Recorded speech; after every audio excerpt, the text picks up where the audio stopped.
Hello, chemistry students. This isn't necessarily where I wanted to be today. I would have rather have been in my lab doing the experiment, but I have some stay-at-home orders because I'm not feeling so well. But really, I feel okay, but not okay enough to go into school. So we're going to do this experiment virtually. We're going to watch a YouTube video together. Definitely not the preferred method of showing you the electrolysis of water, but it is what it is.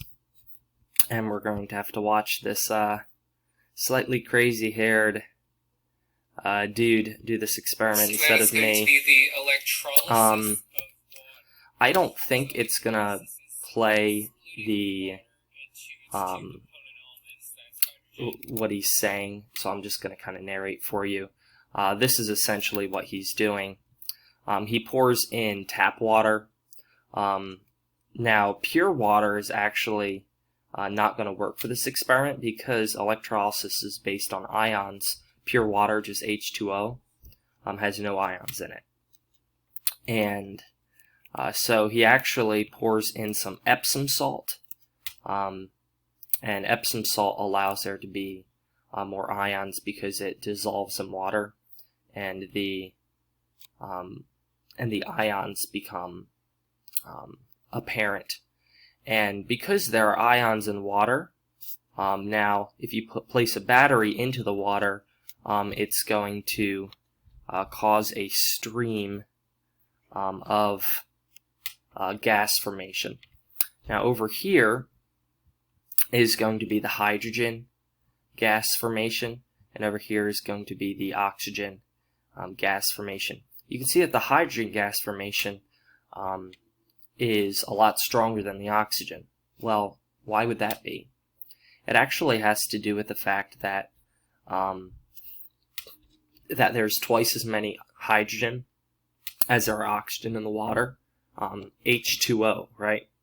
There's 2 times more hydrogen than there is oxygen. And so this is the formation of gas bubbles of hydrogen and gas bubbles of oxygen. And he places test tubes over the over these forming gas bubbles. And you can see here, this is oxygens, this is hydrogens, how he placed water in there, and now instead of water there are gas bubbles forming. You can see that this moves down over time, and that's because it's filling with the gas, hydrogen, and oxygen. And then he takes a weird picture of his face and keeps talking for the rest of the experiment. I'm not so sure I like this guy, but anyway, if you were to collect that and bring it into the air to test tubes and hold them upside down, you would have pure hydrogen and pure oxygen in those 2 test tubes. That'd be pretty cool.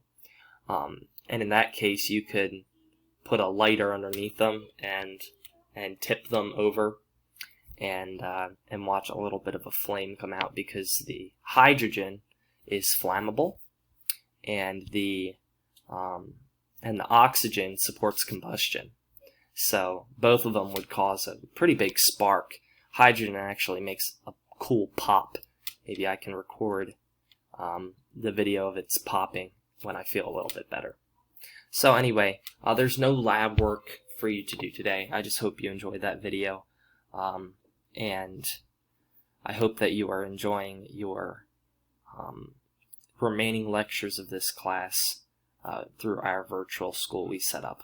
So, if you have any questions, let me know. I hope you have a good day. See ya.